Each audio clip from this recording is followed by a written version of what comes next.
The scent of pine, damp earth, and simmering tension clung to the air in the great hall of the Silver Moon Pack.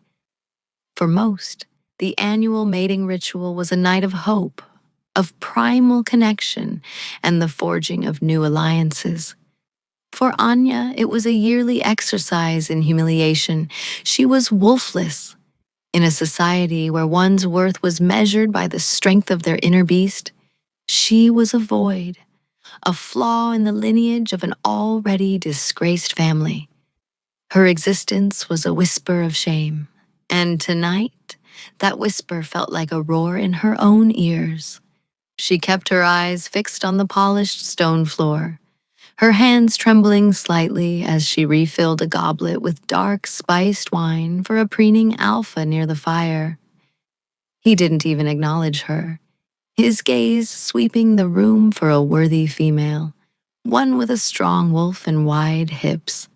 Anya was invisible, a ghost in a servant's tunic, and she was grateful for it. To be seen was to be judged. "Anya, hurry with that tray." The sharp voice of the pack's head domestic, Martha, cut through her thoughts. "The Alpha King's party arrives soon. Everything must be perfect." Anya flinched, murmuring an apology as she hoisted the heavy silver tray. The Alpha King, King Cassian. His name was a curse on the lips of his enemies and a prayer of fear on the lips of his subjects. The Shadow King, they called him. A ruler of immense power who had unified the warring packs through sheer brutal force. He rarely left his mountain fortress, the onyx spire, and his presence here was an unprecedented honor that had sent every pack in the region into a frenzy of preparation and anxiety. She'd heard the stories, that he had no wolf, but a demon bound to his soul, that his touch could freeze a shifter's blood, that he had never taken a mate because no female could withstand his darkness. They were likely just stories, of course, meant to cultivate his terrifying reputation. Still, a cold dread pooled in Anya's stomach. Her sister Seraphina glided past her, a vision in embroidered silks. Seraphina was everything Anya was not. Her wolf was strong, her laughter was bright, and she moved with the effortless grace of the truly powerful. She was the family's hope for redemption. If she could catch the eye of a high-ranking alpha, perhaps the stain of their father's failed rebellion years ago would finally begin to fade. "Try not to trip over your own feet tonight, little sister," Seraphina said, her voice a mixture of pity and condescension. She touched Anya's arm, a brief, cool gesture. "Just stay in the shadows where you belong. It's safer for you." Anya nodded, the words lodging like stones in her throat. She loved her sister, but Seraphina's kindness was a gilded cage, a constant reminder of her own inadequacy. She watched her sister join a circle of eligible females, their vibrant energy a stark contrast to the gray numbness that had become Anya's constant companion. Her only solace was in the quiet moments, the small, unnoticed things. Earlier, she had found one of the hounds whimpering in the kennels, its paw caught in a loose board. While others would have simply yanked it free, Anya had sat with the animal, her voice a low, soothing murmur. She told it a story, a simple tale of a star who was afraid of the dark. The hound's frantic struggles had ceased, its breathing evening out as it listened, allowing her to gently work its paw free without a single snap. It was a useless skill, this strange calm she could project, this ability to weave tales that seemed to quiet the frantic heart of beast or child. It was not strength. It was not power. It was nothing. A sudden hush fell over the great hall. The massive oak doors swung open, and the air grew instantly colder, charged with an oppressive energy that made the hairs on Anya's arms stand on end. He was here. King Cassian stood framed in the doorway, a figure carved from midnight and fury. He was taller than any shifter she had ever seen, with shoulders broad enough to carry the weight of his kingdom. He wore no crown, no ostentatious finery, only simple black leathers that seemed to absorb the torchlight around him. His face was stark and beautiful, all hard planes and sharp angles, but it was his eyes that held the room captive. They were the color of a winter storm, and they held an ancient, unending pain. He moved with the predator's silence, his imposing guards flanking him. Every alpha in the room, men who ruled their own territories with iron fists, bowed their heads in deference. The air crackled with his absolute authority. This was not just an alpha. This was a king. The stories, Anya thought with a fresh wave of terror, had not done him justice. She tried to shrink further into the alcove where she stood, her tray of drinks suddenly feeling impossibly heavy. Her job was to remain unseen, to serve and disappear. She watched as her own alpha, a man known for his blustering pride, approached the king with a deep, reverent bow. The ritual began. Alphas presented themselves, displaying their strength, their shifting prowess. Females, in turn, showcased their grace and power. It was a primal, intoxicating dance of dominance and desire. Anya kept her head down, moving along the edges of the room, her heart a frantic drum against her ribs. She felt like a mouse hiding from a hawk. Then it happened. A boisterous young alpha, clumsy in his attempt to impress Seraphina, stumbled backward. He crashed directly into Anya. The silver tray flew from her grasp. Goblets shattered on the stone floor, spraying wine across polished boots. Anya herself was sent sprawling forward, her hands thrown out to break her fall. Time seemed to slow. A collective gasp, sharp and horrified, echoed through the suddenly silent hall. Her desperate, flailing hands had found purchase. One of them, small and trembling, landed directly on the back of a large, black-gloved hand. The hand of King Cassian. A shock, electric and profound, jolted up her arm. It wasn't cold, as the legends claimed. It was searingly hot, a furnace of suppressed power. But beneath the heat, she felt something else.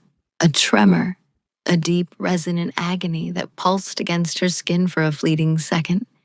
Her unique, quietening gift flared instinctively, a silent hum of comfort offered to that overwhelming pain.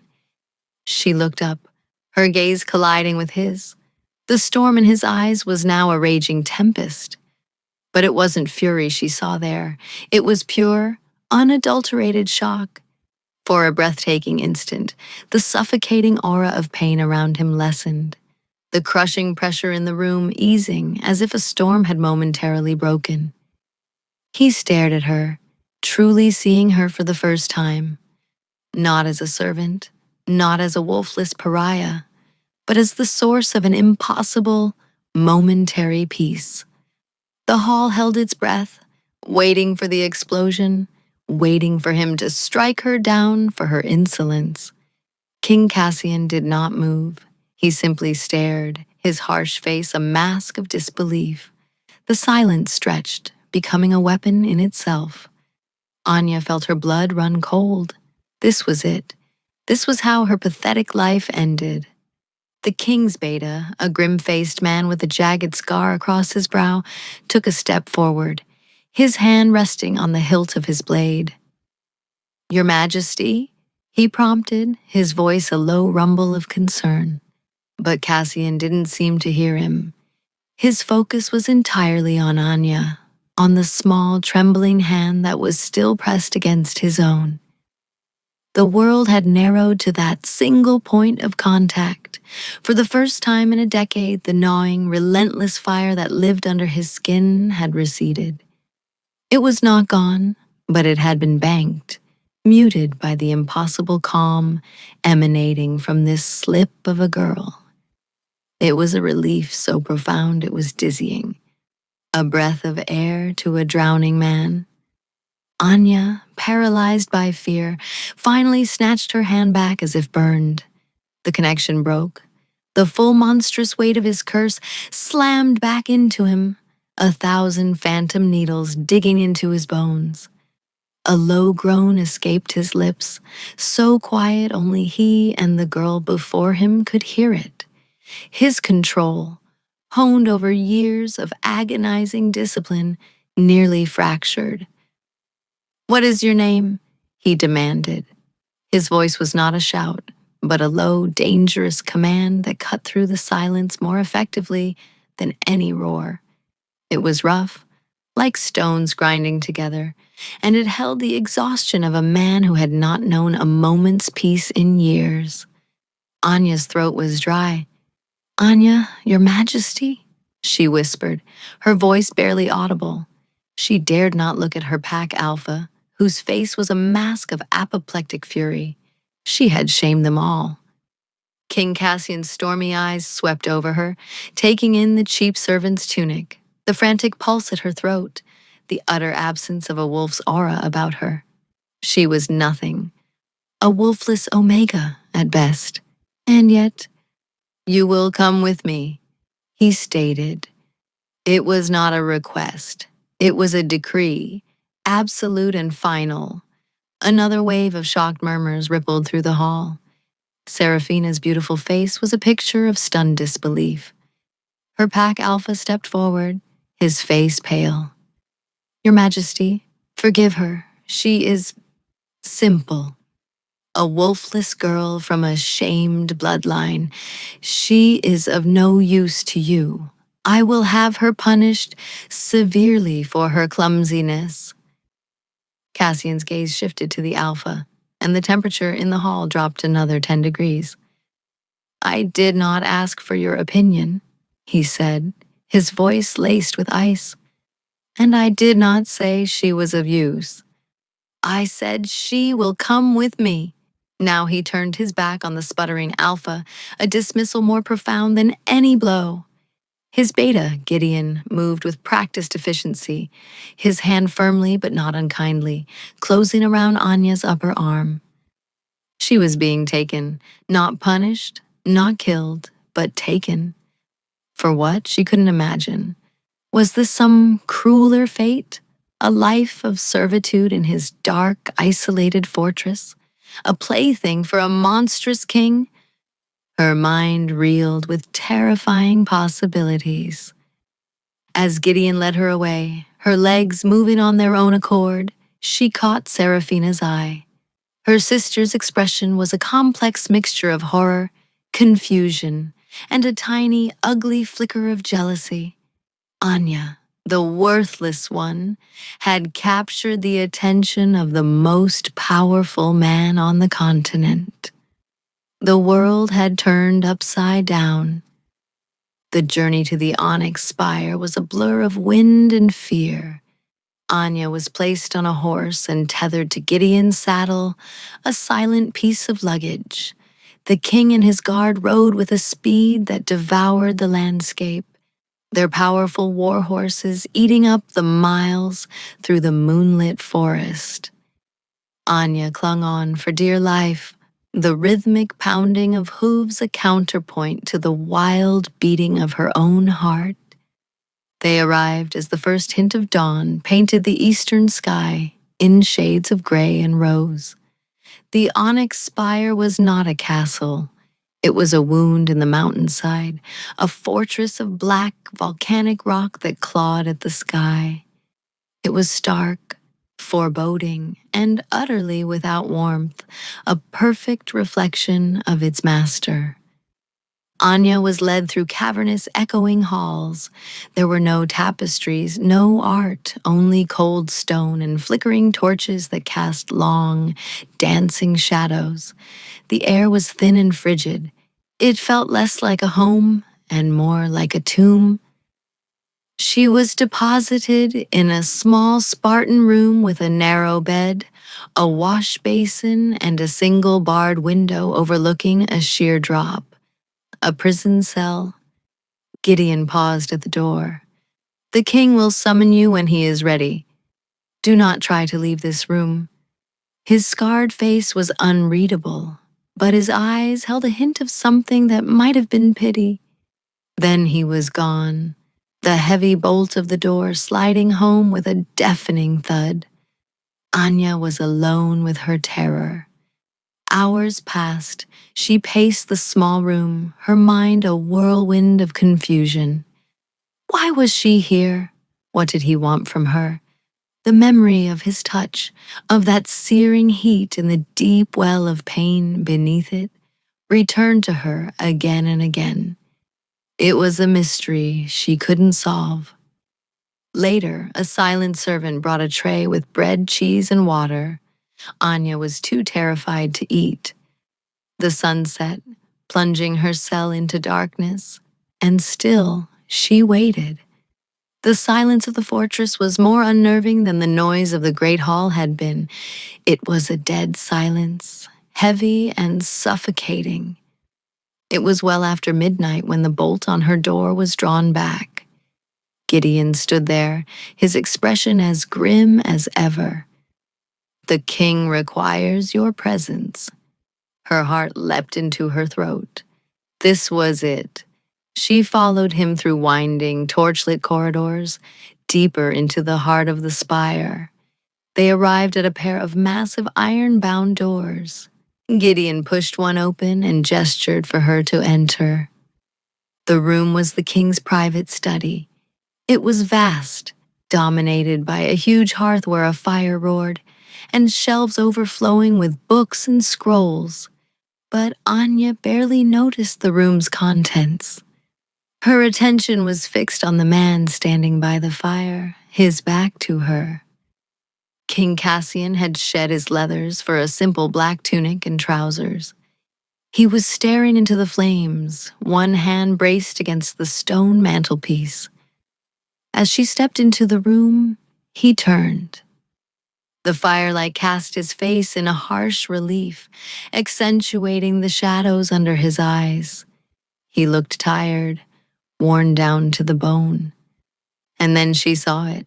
For a split second, as he moved, the sleeve of his tunic rode up his arm. Dark, shadow-like veins pulsed just beneath his skin, an inky corruption that seemed to writhe with a life of its own. He saw her gaze flicker and instantly pulled the sleeve down, his expression hardening into a familiar, cold mask. It was a glimpse into his hidden vulnerability, a confirmation of the agony she had sensed. He was not just a tyrant, he was a man in constant, excruciating pain. "Come here," he commanded, his voice low and strained. Anya approached him cautiously, her hands clasped tightly in front of her. She stopped a few feet away, her eyes on the floor. "I will not harm you," he said, though his tone held no reassurance. "I want you to do something for me." He paused, and she could feel the weight of his stare. "Touch my hand, as you did before." The command hung in the air between them, sharp and strange. Anya's head snapped up, her eyes wide with disbelief. Touch him? Willingly. Every instinct screamed at her to flee, to cower, to do anything but obey. He was the Shadow King, a being of immense, terrifying power.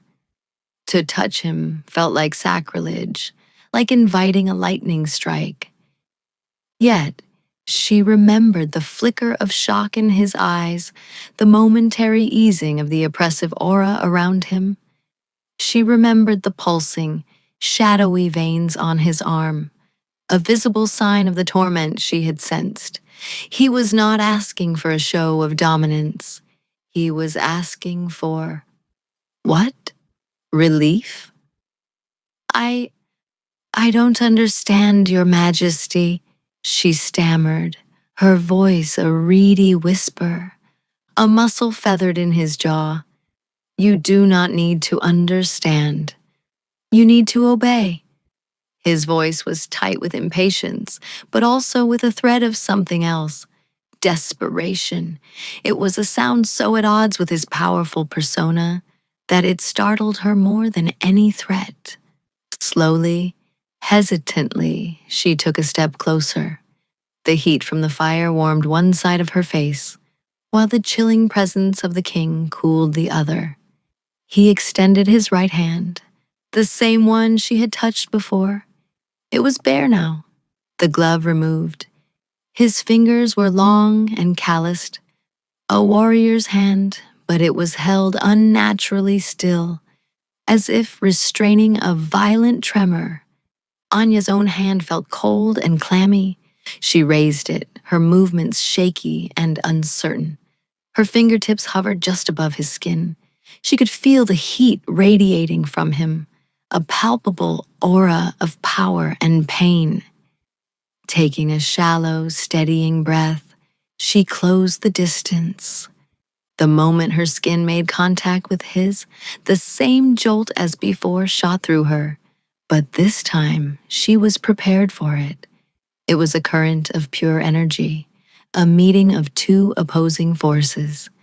His power was a raging inferno, hers was a cool, quiet spring.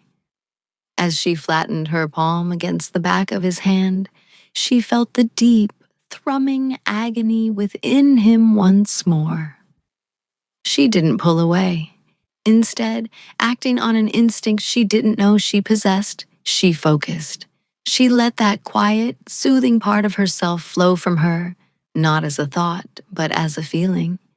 She imagined a calm, silent pool of water dousing a furious fire. Cassian's breath hitched. His entire body went rigid. Through their connection, Anya felt the change. The screaming torment inside him didn't vanish, but its sharpest edges were blunted. The thousand needles became a dull ache. The raging inferno subsided to a manageable burn. He closed his eyes, a flicker of profound, bone-deep relief crossing his harsh features. It was the first time she had seen him look anything other than pained or angry. He looked peaceful. They stood like that for a long moment, locked in a strange, silent tableau. The only sounds were the crackling of the fire and the soft whisper of their breathing. Anya's fear began to recede, replaced by a bewildering sense of purpose. This was what he wanted. This was why he had brought her here. She was his antidote. Finally, he pulled his hand away, breaking the connection. The relief on his face vanished, replaced by his usual guarded mask, but she could see the effort it took. He looked at her, his storm-gray eyes intense and analytical. How? He asked, his voice rough.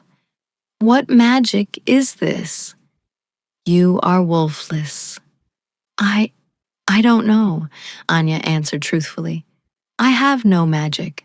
I can sometimes calm things, frightened animals, crying children, nothing more.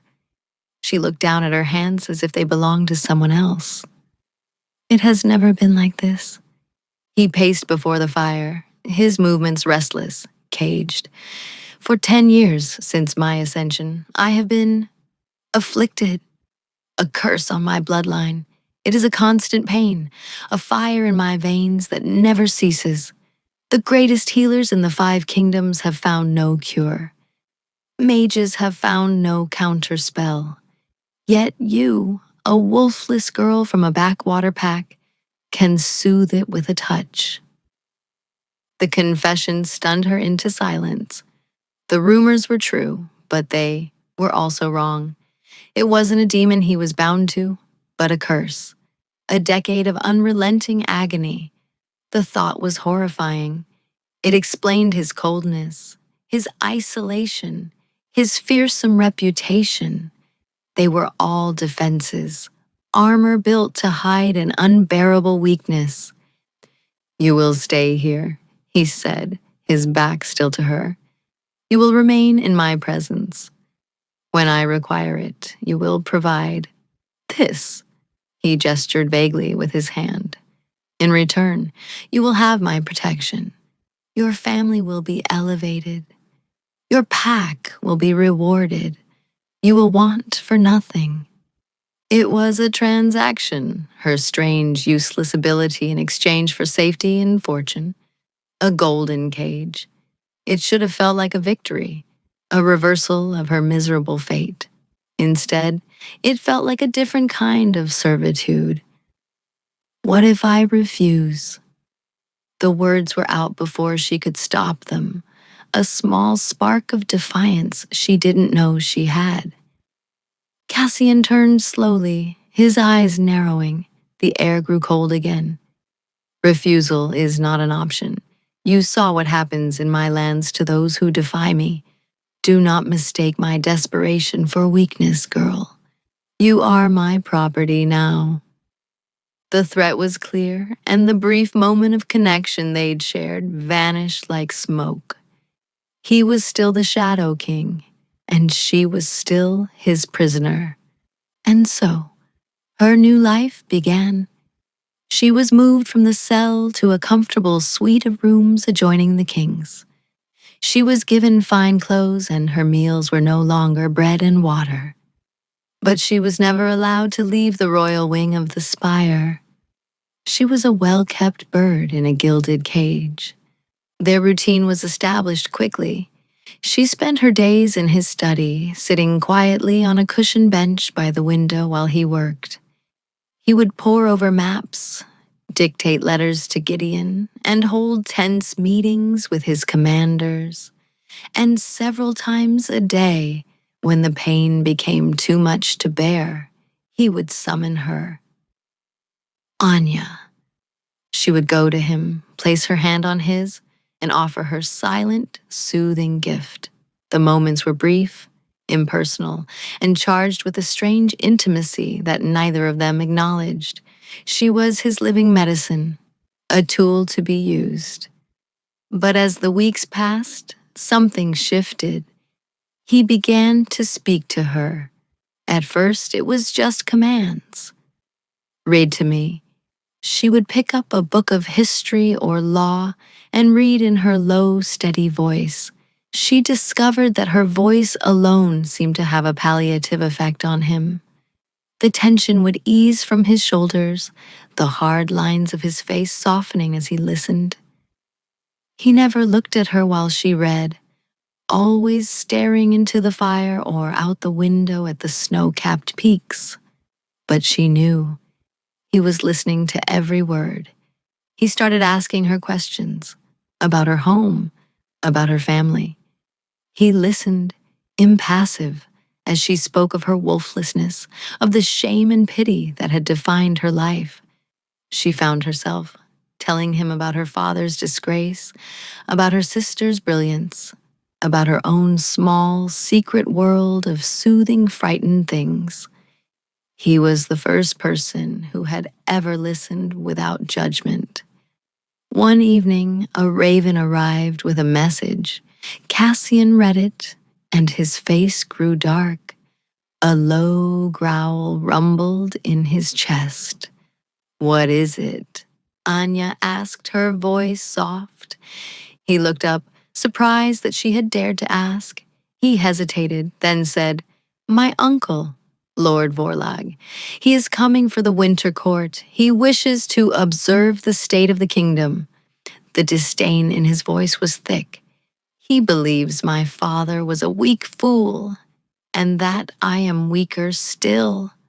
He circles like a vulture, waiting for me to falter." Anya felt a chill that had nothing to do with the mountain air. She had heard of Lord Vorlag. He was a traditionalist, a zealot who believed that strength was the only virtue and that any perceived weakness should be purged with fire. The thought of this man seeing her, the wolfless girl at the king's side, filled her with a sense of impending doom. Vorlag's arrival would be a test, and she feared it was one they were destined to fail. Lord Vorlag arrived with the first heavy snow of winter, sweeping into the onyx spire with a retinue of grim-faced warriors and an aura of arrogant piety. He was a large man, built like a battering ram, with a thick gray beard and eyes as cold and hard as river stones. Where Cassian's power was a tightly controlled storm, Vorlag's was a blunt, brutal force, wielded without finesse or restraint. He greeted his nephew in the Great Hall with a perfunctory bow that was more of a challenge than a show of respect. "Your Majesty," he boomed, his voice echoing off the stone walls. "You look strained. The burdens of the crown weigh heavily, I see." "The crown is no heavier than it has ever been, Uncle," Cassian replied, his voice a dangerous, level calm. He stood beside his throne, a pillar of black against the gray stone, with Anya standing a few paces behind him, as she always did now. Vorlag's cold eyes slid past Cassian and landed on Anya. A look of profound disgust twisted his features. He sniffed the air disdainfully. "What is this? The stench of the wolfless is polluting your very throne room. Have you taken to keeping pets now, nephew?" Anya flinched as if struck. The familiar shame washed over her, hot and suffocating. All the king's guards and servants stared at her, their faces reflecting Vorlag's contempt. Before Anya could shrink away, Cassian took a deliberate step to the side, partially shielding her with his body. It was a small, almost imperceptible gesture, but to Anya, it felt like a shield had been raised. "This is Anya," Cassian said, his voice dropping to a lethal quiet. "She is under my personal protection. You will show her the respect due to any member of my court, or you will find your welcome here has expired." Vorlag's eyebrows shot up in feigned surprise, though a cruel smirk played on his lips. "Protection? For a broken thing like that?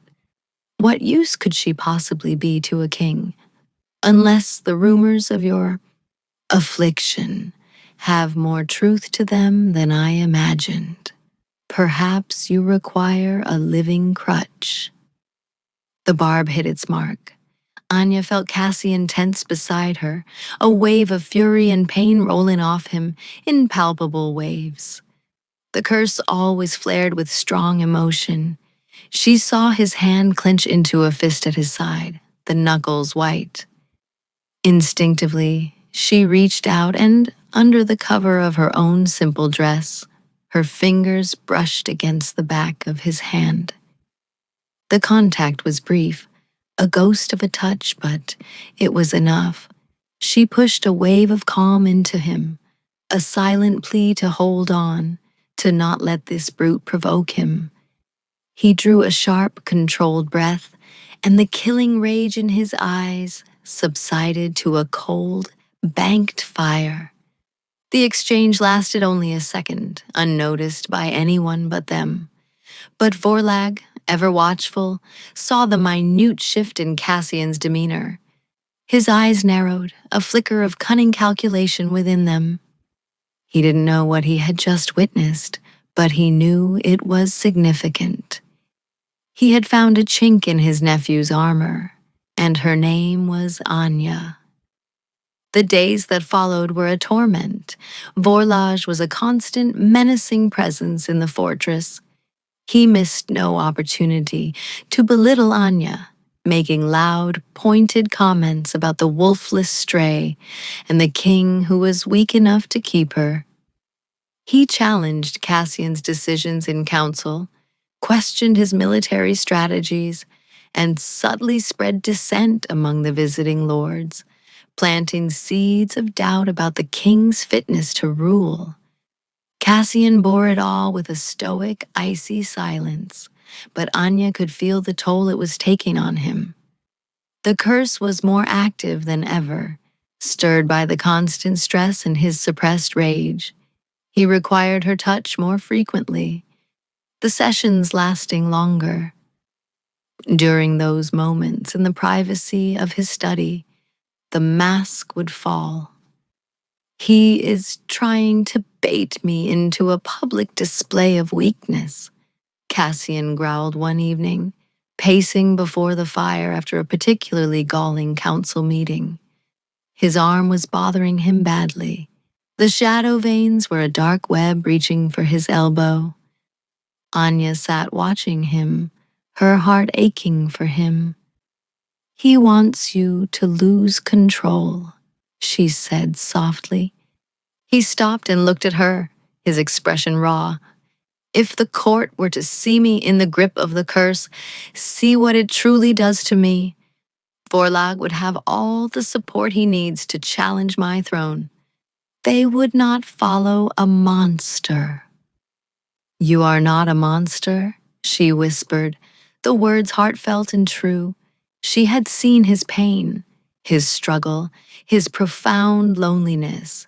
He was a man trapped in a waking nightmare, fighting every single day to hold himself together for the sake of his kingdom. He gave a short, bitter laugh. You are the only person in this world who would say that. He came to her, sinking to one knee before her chair, a shocking act of vulnerability from a king. He took her hand, not for the relief it offered, but simply to hold it. His thumb stroked the back of her palm. Why are you not afraid of me, Anya? I was, she admitted, but it's hard to be afraid of someone when you see their pain. His stormy eyes searched hers, looking for falsehood, for pity, for the revulsion he expected. He found none. He saw only a deep, quiet empathy that mirrored the calm she pushed into his soul. A fragile, unspoken bond had been growing between them in the silent hours of his study, a bond forged in shared solitude and secret pain. It was more than just a transaction now. He was beginning to rely on her for more than just relief from the curse. He was relying on her presence, her quiet strength. The tension in the fortress finally snapped during the feast of the winter solstice. The great hall was filled with all the visiting lords, and the air was thick with political maneuvering disguised as celebration. Vorlag, drunk on wine and arrogance, rose to offer a toast. To the king, he shouted, his voice dripping with sarcasm. A king so compassionate, he elevates the lowest of the low, a testament to his gentle heart. His gaze locked on Anya, who was standing in her usual place behind Cassian's chair. In fact, I believe a demonstration is in order. Let us see the worth of the king's new favorite. Before anyone could react, Vorlag grabbed a burning log from a nearby sconce and hurled it. It wasn't aimed at the king, but at the heavy tapestries behind the throne. They caught fire instantly, flames roaring up the ancient fabric. Panic erupted, but it was a diversion. As the guards rushed to contain the fire, one of Vorlag's personal warriors, a brute of a man, lunged from the crowd. He wasn't heading for Cassian. He was heading for Anya, a long, wicked-looking dagger in his hand. It was an assassination attempt, disguised as chaos. Vorlag's plan was clear. Eliminate the king's crutch and watch him crumble. Time seemed to warp, stretching and slowing as the assassin closed the distance. Anya was frozen, her mind unable to process the glint of steel and the murderous intent in the warrior's eyes.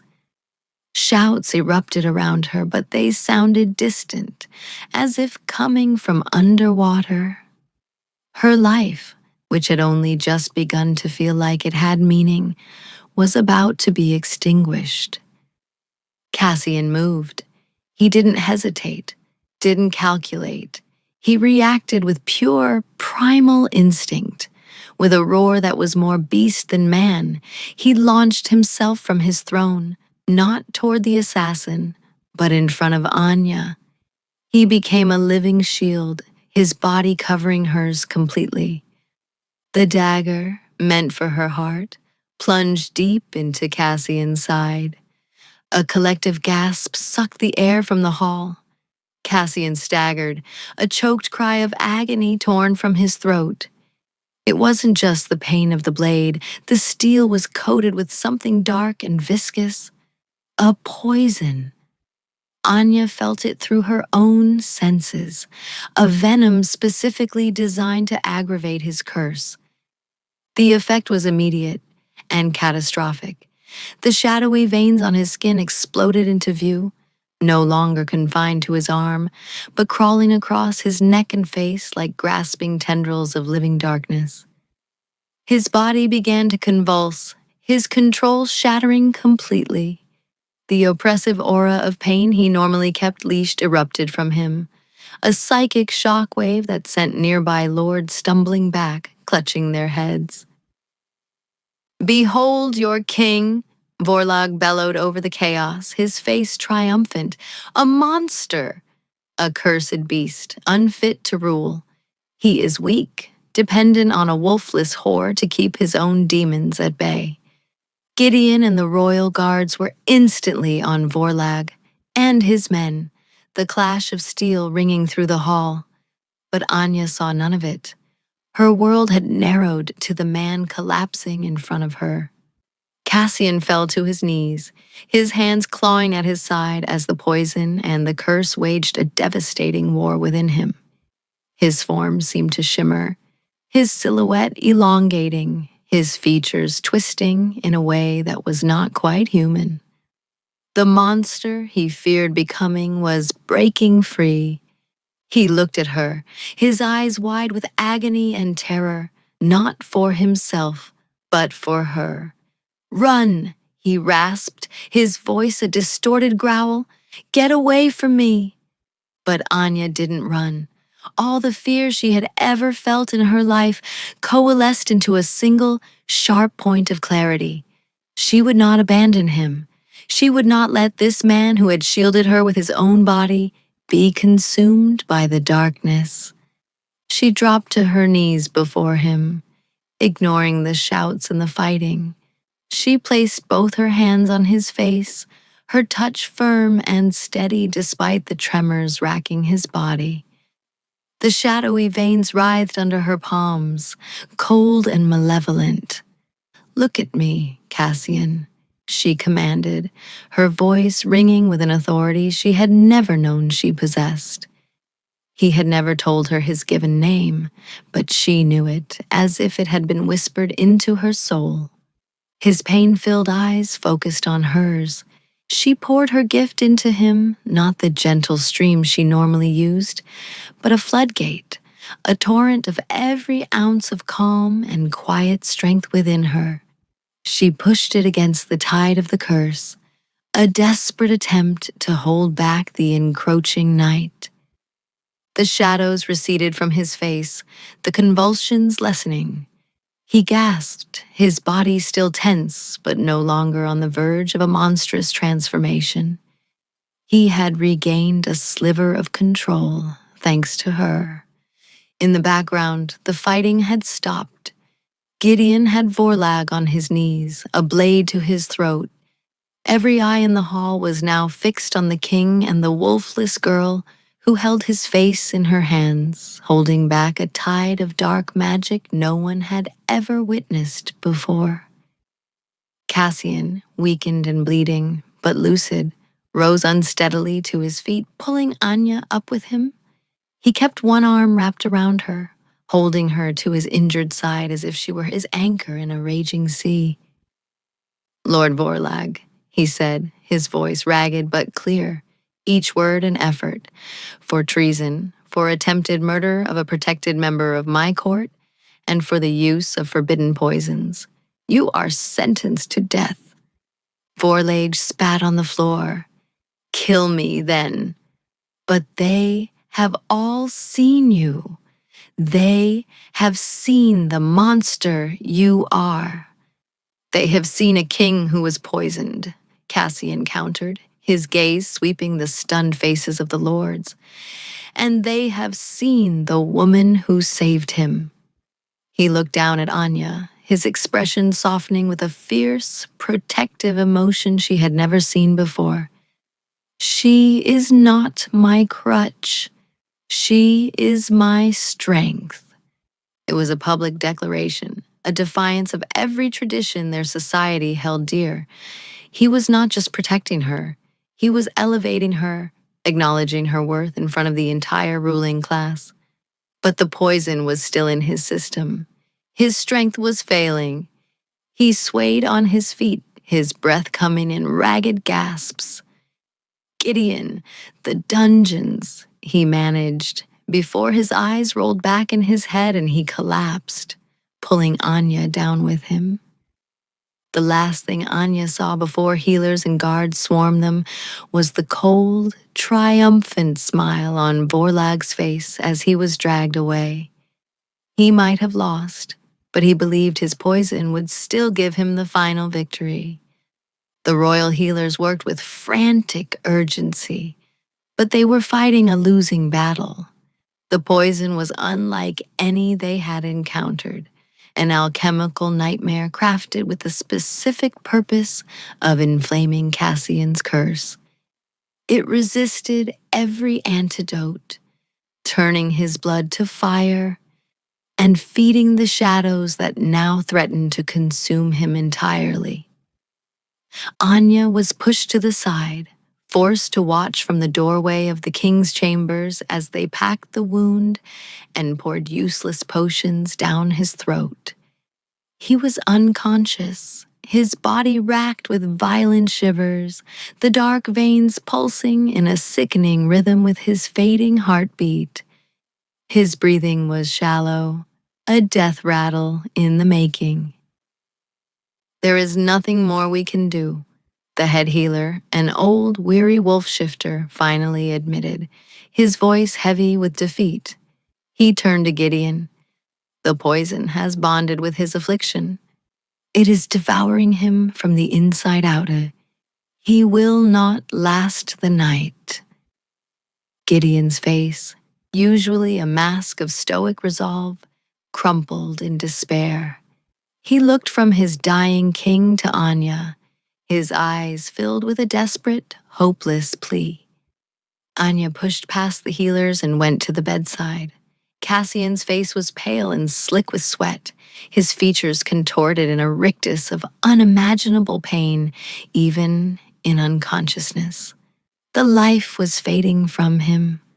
The vibrant, powerful energy she had always felt from him was now just a guttering ember. She knew what she had to do. It wasn't a thought, but a deep, cellular certainty. Her touch could soothe him, but soothing was no longer enough. He needed more. He needed all of her. "Leave us," she said, her voice quiet but firm. The head healer scoffed. "Child, what can you possibly do?" "Leave us." This time, her voice cracked like a whip, laced with the same innate authority she had discovered in the Great Hall. Gideon, his expression shifting from despair to a flicker of awe, nodded sharply at the healers. "Do as she says. Out now." The healers scurried out, leaving Anya, Gideon, and the dying king alone in the vast, silent chamber. Gideon stood guard at the door, his back to them, affording her a measure of privacy. Anya sat on the edge of the bed and took Cassian's hand. It was cold. She brought it to her cheek, her tears falling onto his skin. All her life, she had been told she was broken, incomplete, worthless. But this man, this powerful, tormented king, had looked at her and seen strength. He had protected her, valued her, and now he was dying for her. A fierce, desperate love bloomed in her chest, a love that burned away all her old fears and insecurities. She was not nothing. She was his, and he was hers. She felt it with a certainty that defied all logic. She leaned over him, her hair brushing against his fevered brow. She remembered the stories her grandmother used to tell, ancient tales of the first shifters, of bonds so powerful they could rewrite fate, of mates who could heal each other with a single true act of love. It was a power that went beyond wolves and magic, a power of the soul itself. "I am not wolfless," she whispered to him, a truth she was only just beginning to understand. "I was just waiting for you." She lowered her head and pressed her lips to his. It was not a soft, tentative kiss. It was an act of pure, unconditional giving. As their lips met, she closed her eyes and unleashed her gift, not as a soothing balm, but as a lightning strike. A torrent of life and light poured directly into his soul. She gave him everything she was: her calm, her resilience, her quiet strength, and the fierce, newfound love that was now the core of her being. Something shattered. A barrier deep within her that had been in place her entire life crumbled to dust. A blinding silver light erupted from her, filling the room, so bright that Gideon cried out and shielded his eyes. At the heart of the light, a new presence awakened within her, her wolf. It was not a normal wolf. It was a creature of moonlight and spirit, ancient and powerful, a being of pure healing and protection. She finally understood. She wasn't wolfless. Her gift, her soothing presence, was her wolf, a different kind of power. A spirit wolf that had been dormant, waiting for the catalyst of a true mate's bond to awaken. Through their kiss, her power flooded into Cassian. The silver light attacked the shadows, burning them away. It neutralized the poison, cleansed his blood, and went straight to the heart of the ancient curse that had plagued his bloodline for generations. It did not just soothe the curse, it unmade it. It healed the fractured soul of his ancestor, breaking the chain of pain forever. The dark veins on his skin dissolved into nothing. The fever broke. The shallow, ragged breaths evened out, deepening into the slow, steady rhythm of healthy sleep. The color returned to his face. The lines of pain smoothed away, leaving only the strong, handsome features of the man beneath. Anya pulled back, gasping, her own body trembling with the force of what had just passed through her. The light receded, coalescing back into her. She felt whole. For the first time in her life, she felt the warm, comforting presence of her own wolf settled peacefully in her soul. Cassian's eyes fluttered open. The storm was gone. They were clear, the color of a calm morning sky after a cleansing rain. He looked at her, his gaze filled with a wonder and love so profound it stole her breath. "Anya," he breathed, his voice clear and strong, free from the rasp of pain for the first time since she had met him. He raised a hand and gently cupped her cheek. "My mate." It wasn't a question. It was a statement of fact, a truth now written on both of their souls. The mating bond, forged not in a ritual of power, but in an act of selfless sacrifice and love, snapped into place, a golden cord of light visible only to them, connecting them heart to heart, soul to soul. Gideon, who had turned back to stare in stunned silence, dropped to one knee. "My queen," he said, his voice thick with emotion. Anya barely heard him. She was lost in the eyes of her mate, her king. The wolfless girl was gone. The outcast was gone. In their place was a queen, with a power more rare and precious than any shifter's strength, and a king who had been reborn in her light. The shadows had fled, and a new dawn was breaking over the onyx spire. News of the king's miraculous recovery and the shattering of his ancient curse spread through the kingdom like a wildfire. It was a tale that bordered on myth. The wolfless servant girl who was not wolfless at all, but the possessor of a sacred spiritual power not seen in generations. The girl who had saved the king not with fang and claw, but with a mate's kiss. Lord Vorlag, awaiting execution in the deepest dungeon of the spire, laughed when he was told, dismissing it as a fanciful lie to cover the king's weakness. His laughter died when Cassian himself came to his cell.